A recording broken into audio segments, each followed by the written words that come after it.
The Red Death had long devastated the country. No pestilence had ever been so fatal or so hideous. Blood was its avatar and its seal, the redness and the horror of blood. There were sharp pains and sudden dizziness, and then profuse bleeding at the pores with dissolution.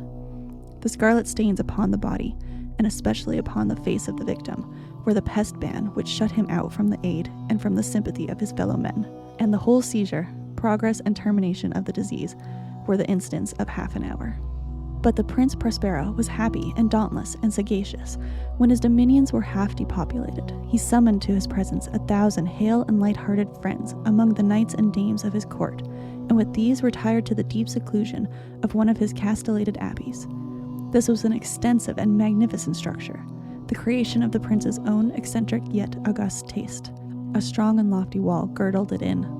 This wall had gates of iron. The courtiers, having entered, brought furnaces and massy hammers and welded the bolts. They resolved to leave means neither of ingress or egress to the sudden impulses of despair or of frenzy from within. The abbey was amply provisioned, with such precautions that the courtiers might bid defiance to contagion. The external world could take care of itself. In the meantime, it was folly to grieve or to think. The prince had provided all the appliances of pleasure. There were buffoons, there were improvisatori, there were ballet dancers, there were musicians, there was beauty, there was wine. All these in security were within, without was the Red Death. It was toward the close of the 5th or 6th month of his seclusion, and while the pestilence raged most furiously abroad, that the Prince Prospero entertained his 1,000 friends at a masked ball of the most unusual magnificence. It was a voluptuous scene, that masquerade, but first let me tell of the rooms in which it was held. There were 7, an imperial suite. In many palaces, however, such suites form a long and straight vista, while the folding doors slide back nearly to the walls on either hand, so that the view of the whole extent is scarcely impeded. Here the case was very different, as might have been expected from the Duke's love of the bazaar. The apartments were so irregularly disposed that the vision embraced but little more than one at a time. There was a sharp turn at every 20 or 30 yards, and at each turn a novel effect. To the right and left, in the middle of each wall, a tall and narrow Gothic window looked out upon a closed corridor which pursued the windings of the suite. These windows were of stained glass, whose color varied in accordance with the prevailing hue of the decorations of the chamber into which it opened. That at the eastern extremity was hung, for example, in blue, and vividly blue were its windows. The second chamber was purple in its ornaments and tapestries, and here the panes were purple. The third was green throughout, and so were the casements. The fourth was furnished and lighted with orange, the fifth with white, the sixth with violet. The 7th apartment was closely shrouded in black velvet tapestries that hung all over the ceiling and down the walls, falling in heavy folds upon the carpet of the same material and hue. But in this chamber only, the color of the windows failed to correspond with the decorations. The panes here were scarlet, a deep blood color. Now, in no one of the 7 apartments was there any lamp or candelabrum, amid the profusion of golden ornaments that lay scattered to and fro or depended from the roof. There was no light of any kind emanating from lamp or candle within the suite of chambers.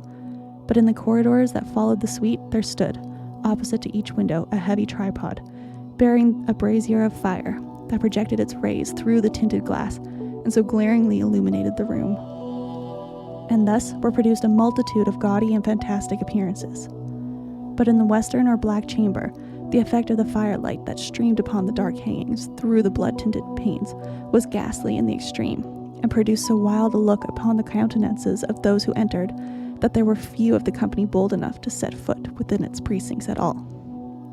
It was in this apartment also that there stood against the western wall a gigantic clock of ebony.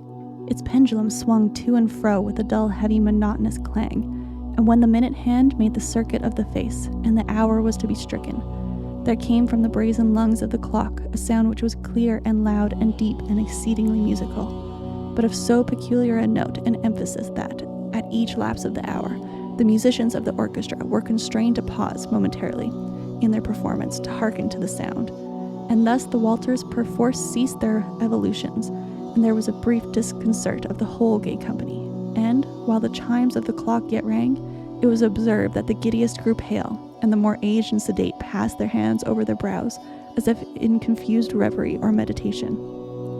But when the echoes had fully ceased, A light laughter at once pervaded the assembly. The musicians looked at each other and smiled as if at their own nervousness and folly, and made whispering vows, each to the other, that the next chiming of the clock should produce in them no similar emotion. And then, after the lapse of 60 minutes, which embraced 3,600 seconds of the time that flies, there came yet another chiming of the clock, and then were the same disconcert and tremulousness and meditation as before. But in spite of these things, it was a gay and magnificent revel. The tastes of the Duke were peculiar. He had a fine eye for colors and effects. He disregarded the decora of mere fashion. His plans were bold and fiery, and his conceptions glowed with barbaric luster. There were some who would have thought him mad.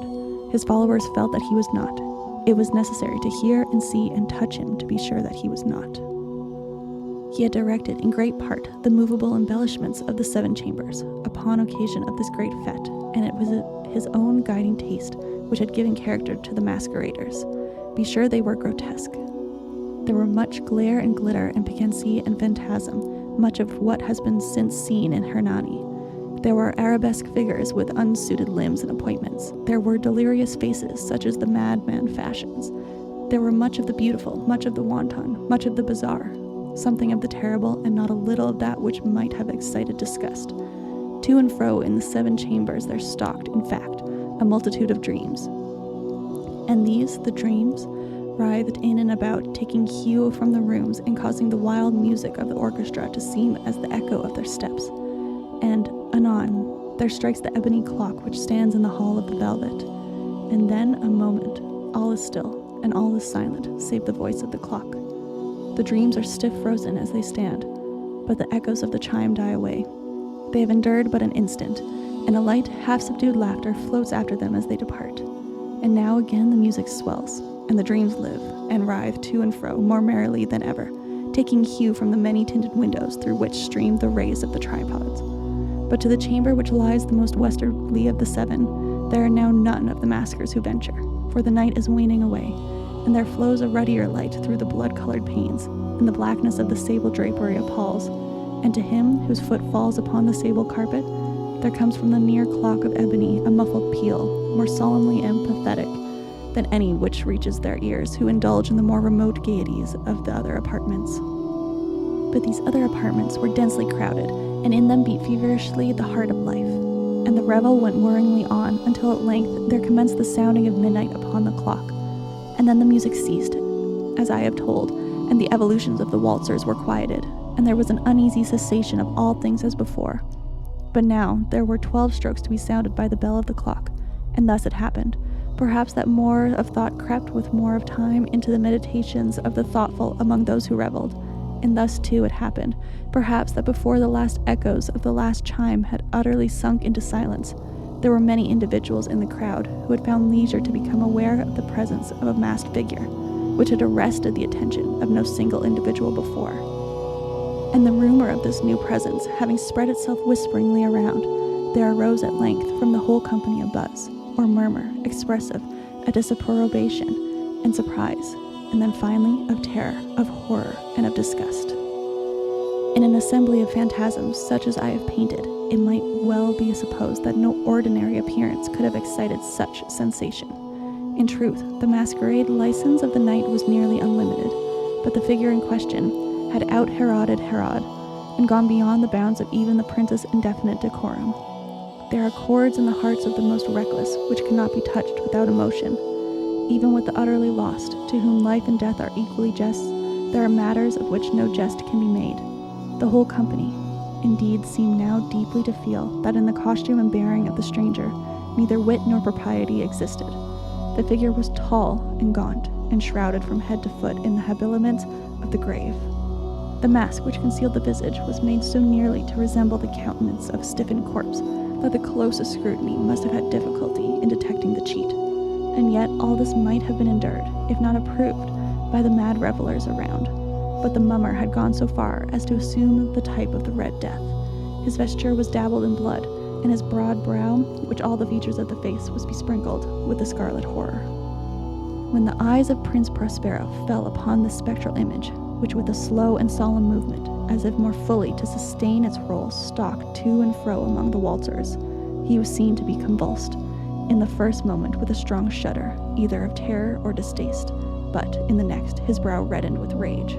"Who dares," he demanded hoarsely of the courtiers who stood near him, "who dares insult us with this blasphemous mockery? Seize him and unmask him, that we may know whom we have to hang at sunrise from the battlements." It was in the eastern or blue chamber in which stood Prince Prospero as he uttered these words.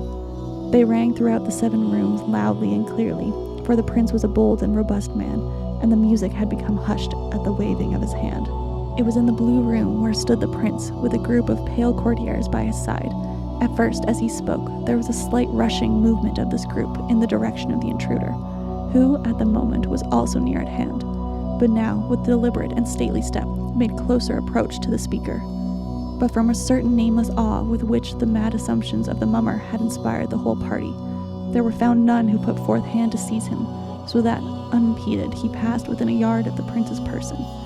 And while the vast assembly, as if with one impulse, shrank from the centers of the room to the walls, he made his way uninterruptedly, but with the same solemn and measured step with which had distinguished him from the first, through the blue chamber to the purple, through the purple to the green, through the green to the orange, through this again to the white, and even thence to the violet, ere a decided movement had been made to arrest him.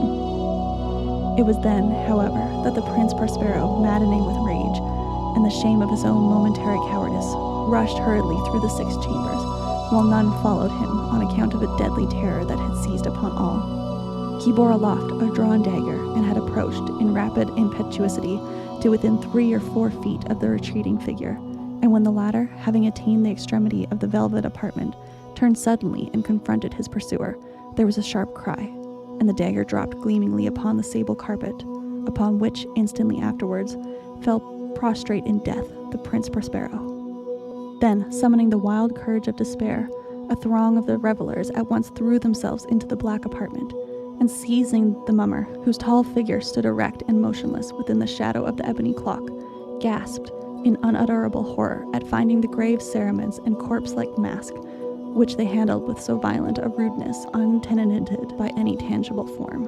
And now was acknowledged the presence of the Red Death. He had come like a thief in the night, and one by one dropped the revelers in the blood-bedewed halls of the revel, and died each in the despairing posture of his fall. And the life of the ebony clock went out with that of the last of the gay, and the flames of the tripods expired, and darkness and decay, and the Red Death held illimitable dominion over all.